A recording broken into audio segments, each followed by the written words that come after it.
Neste vídeo, nós vamos falar sobre o HIV e a AIDS. AIDS é a sigla em inglês e SIDA é a sigla em português para a Síndrome da Imunodeficiência Adquirida. O agente causador é o vírus da imunodeficiência humana, o HIV. Aqui nós temos uma representação do ciclo de reprodução do HIV dentro do organismo humano. Quando o indivíduo se contamina pelo HIV, e nós vamos ver como essa contaminação pode acontecer em seguida, ele passa então para a corrente sanguínea. E pela corrente sanguínea, o vírus HIV chega ao nosso sistema imunológico, nossos nódulos linfáticos. Nessa região do sistema imunológico, existem células chamadas linfócito do tipo T. É importante ressaltar que os linfócitos do tipo T fazem parte do nosso sistema de defesa e são muito importantes para proteger o nosso organismo contra infecções por fungos, por bactérias.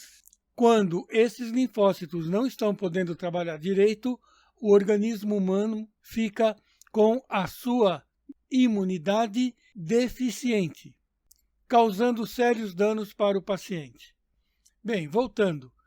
O vírus de HIV que se acoplou na membrana celular libera o seu material genético dentro do linfócito e usa as substâncias do próprio linfócito para se reproduzir.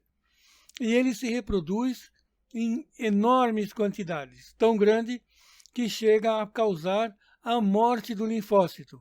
Aí então a membrana plasmática do linfócito se rompe e milhões de vírus vão atacar outros linfócitos. Com o passar do tempo, e esse passar do tempo pode demorar um ano e pouco, ou mais anos, mas num determinado momento, o paciente vai manifestar então os sinais e sintomas da síndrome da imunodeficiência adquirida, que, se não for tratada, poderá levar o paciente à morte. Hoje em dia, desde que identificado a tempo a presença do HIV no organismo do indivíduo, existem tratamentos muito eficientes que permitem que os portadores de HIV tenham vida longa. Nesta imagem, nós vemos uma representação em amarelo no centro, linfócito do tipo T, sendo atacado por essas pequenas partículas que são os vírus. As estruturas maiores, em forma de disco e avermelhadas, são as hemácias, os glóbulos vermelhos do sangue. Então, como já foi dito, o HIV tem preferência para se reproduzir dentro destas células amarelas, dentro dos linfócitos do tipo T, e acabarão por causando a sua destruição e, como consequência, uma grave deficiência imunológica no ser humano. Como ocorre a transmissão do HIV? Ocorre, à esquerda, por relações sexuais sem camisinha, por objetos perfuro-cortantes contaminados, como seringa e agulha utilizado para uso de drogas injetáveis, também alicates de cutícula e também através da tatuagem ou, eventualmente, numa situação que hoje em dia é praticamente nula no Brasil, de se utilizar seringas de injeção contaminadas para aplicar medicamentos. Mas isso é uma coisa praticamente inexistente hoje. A transmissão pode ser feita também de uma mãe soropositiva, quer dizer, uma mãe que está contaminada pelo HIV e ele está ativo no corpo, para o feto. E a criança, então, poderá já nascer com a doença ou se contaminar pela passagem no canal do parto. Desde que a mãe esteja em tratamento sem falha, esse risco não acontece, porque a medicação vai garantir que o HIV não consiga se manifestar no corpo. É importante saber também que a transmissão pode se dar também pelo leite de uma mulher contaminada. Você pode ser portador do HIV sem apresentar nenhum sintoma produzido por ele. E é por isso que é importante fazer o teste, mesmo que você não se sinta doente. Às vezes, você terá sintomas semelhantes aos da gripe quando for infectado pelo HIV. Esses sintomas podem incluir febre, arrepios, fadiga, cansaço, dor de garganta, dores musculares, suor noturno, irritação da pele e nódulos linfáticos inchados, assim como aftas. A infecção pelo HIV se desenvolve em 3 estágios. No primeiro estágio, o indivíduo está no estado de infecção aguda pelo HIV, podendo ter estes sintomas à direita relacionados. No segundo estágio, chamado estágio crônico ou latência clínica, é uma fase na qual o paciente não apresenta sintomas. E depois, então, ele vai entrar no terceiro estágio. Aí sim é que vai se manifestar a síndrome da imunodeficiência adquirida. Síndrome quer dizer, ele apresenta um quadro complexo com várias manifestações ao mesmo tempo, tanto de feridas na pele, quanto problemas como pneumonia e manifestações mais graves como câncer, por exemplo. Então, explicando um pouco melhor, no estágio 1, infecção aguda do HIV, algumas pessoas apresentam sintomas semelhantes aos da gripe 1 mês ou 2 após terem sido infectadas pelo HIV. Esses sintomas geralmente desaparecem entre de 1 semana a 1 mês. Estágio 2 é o estágio crônico ou latência clínica, fase assintomática. Pode durar 1 década sem sintomas, mas durante esse tempo o HIV continua se multiplicando e o contaminado é contaminante. Quer dizer, embora ele não tenha sintomas aparentes da doença, se ele mantém relações sexuais ou o seu sangue de alguma forma entra em contato com outra pessoa, poderá haver a transmissão do HIV. É importante saber que você ainda pode transmitir o HIV de outras pessoas, mesmo que se sinta bem. E é importante que você, não contaminado, saiba que apesar de um parceiro ou parceira com quem você vai ter relação sexual, e mesmo que seja uma pessoa que aparente estar esbanjando saúde e pareça muito saudável, pode estar contaminada e te contaminar. Com o gradativo aumento da carga viral, começa a cair a concentração das células de defesa linfócito T, o CD4, do sistema imunológico. Muitas pessoas infectadas não apresentam sintomas por 10 anos ou mais. No estágio 3, a pessoa então passará a apresentar os sinais e sintomas da síndrome da imunodeficiência adquirida, a AIDS. Neste estágio, o vírus enfraqueceu gravemente o sistema imunológico e as infecções oportunistas são muito mais propensas para o agravamento da doença. Infecções oportunistas são aquelas que alguém com um sistema imunológico saudável normalmente poderia combater. Mas quando o HIV já enfraqueceu o sistema imunológico de forma grave, as infecções oportunistas agravam e criam condições para o desenvolvimento de vários tipos de câncer e diversas condições neurológicas. Infecções oportunistas, cânceres e condições neurológicas juntas são chamadas de as doenças definidoras da síndrome da imunodeficiência adquirida. Então, aqui à direita nesse quadro, nós temos uma série de sintomas e sinais que podem se manifestar. Sintomas gripais, nódulos linfáticos aumentados, fadiga, cansaço, tosse, insuficiência cardíaca, diarreia, falta de fome, demência, ansiedade e depressão, convulsões, herpes zoster, coceira intensa pelo corpo. O sistema imune está sob ataque.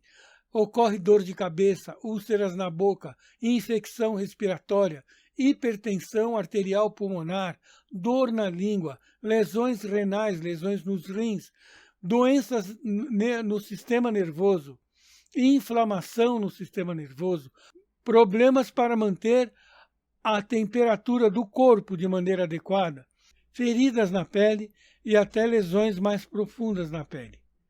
E também vários tipos de câncer. Como saber se você está com HIV? Você não pode saber se está ou não está, e você também não pode saber se uma outra pessoa está ou não está com HIV apenas pela aparência.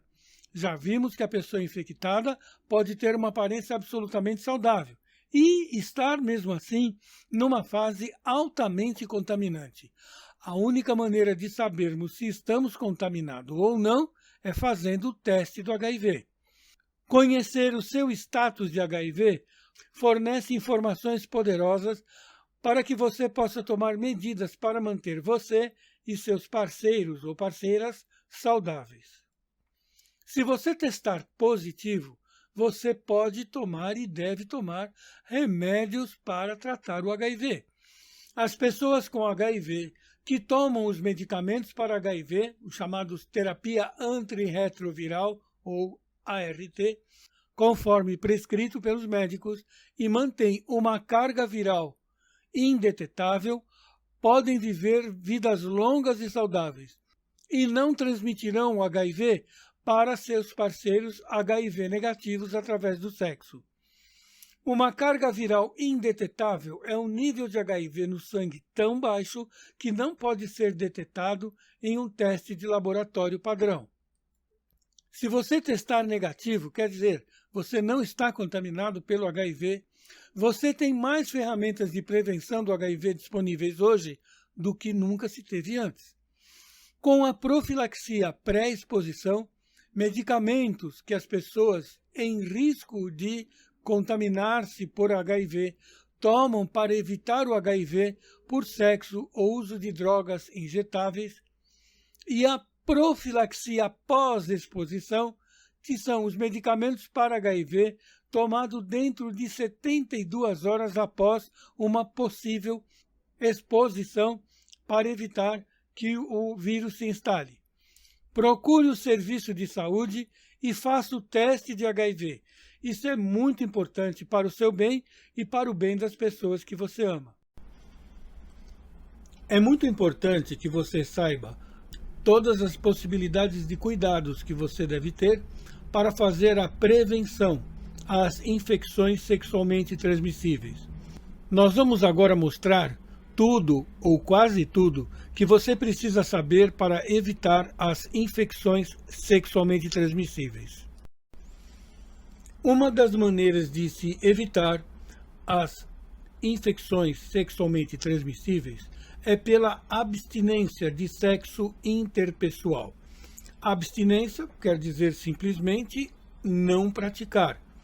Sexo interpessoal é fazer sexo com outra pessoa ou com outras pessoas. Mas isso é possível? Sim, quando a pessoa se masturba, ela não está praticando sexo interpessoal. A abstinência pode ser preferencial ou circunstancial, quer dizer, por preferência da pessoa ou por uma circunstância na qual a pessoa se encontra. Por exemplo, pode ser porque a pessoa considera que ainda não é hora.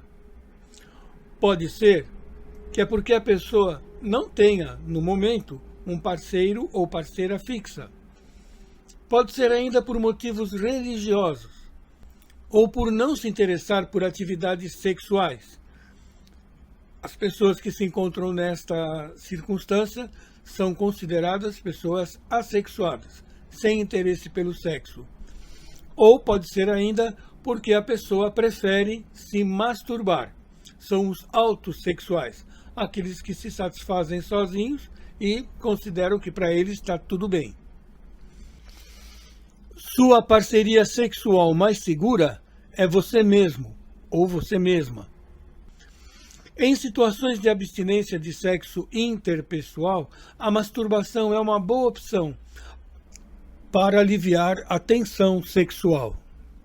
além de proporcionar outros benefícios físicos e emocionais.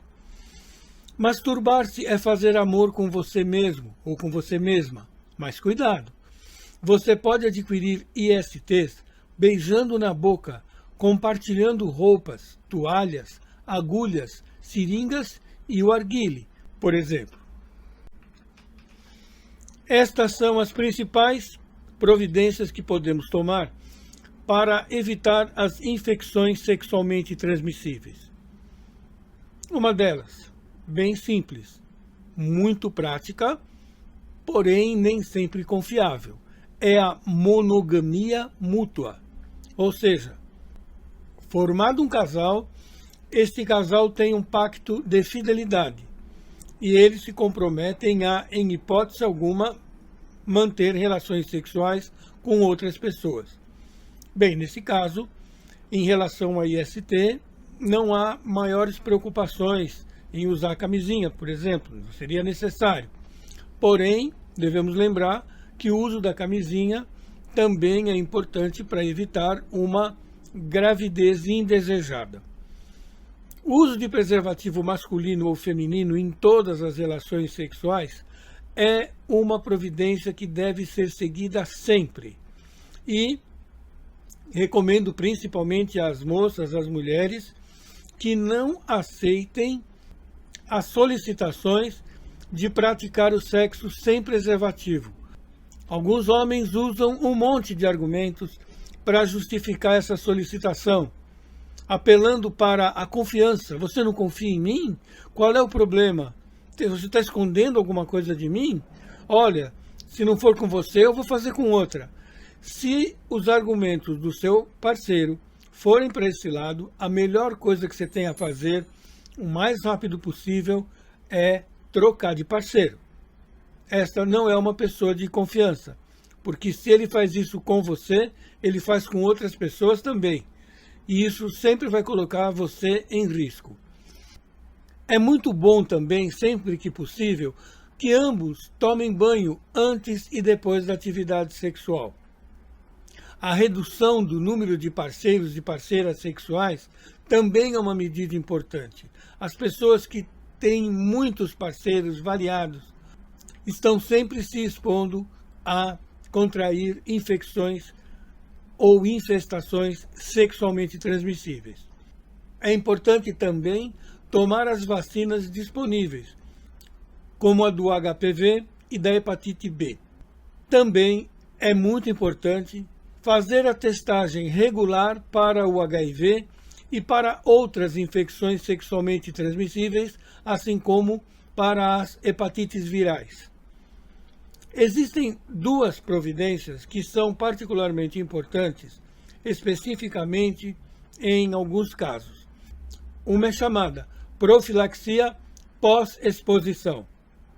O que é a profilaxia pós-exposição? É tomar medidas de prevenção após a exposição que possa ter levado a pessoa a ter contraído uma infecção sexualmente transmissível. Por exemplo, a pessoa vai para uma balada, passa da conta, bebe demais e aceita fazer sexo sem camisinha. Ela poderá tomar uma medicação específica que deve ser tomada de 2 horas após a relação sexual a até 72 horas após a relação sexual, e esta medicação vai então fazer a profilaxia, vai evitar que a pessoa desenvolva infecções sexualmente transmissíveis. Pode acontecer também, no caso da profilaxia pós-exposição, que esse contato tenha sido por motivo de abuso, no estupro, por exemplo. Então, sempre devem ser tomadas essas medidas. E no caso do estupro ou do abuso, a mulher também deverá tomar uma medicação abortiva para evitar que haja continuidade de uma gravidez indesejada. A outra é a profilaxia pré-exposição. Esta é muito específica e nós vamos falar um pouquinho mais dela logo adiante.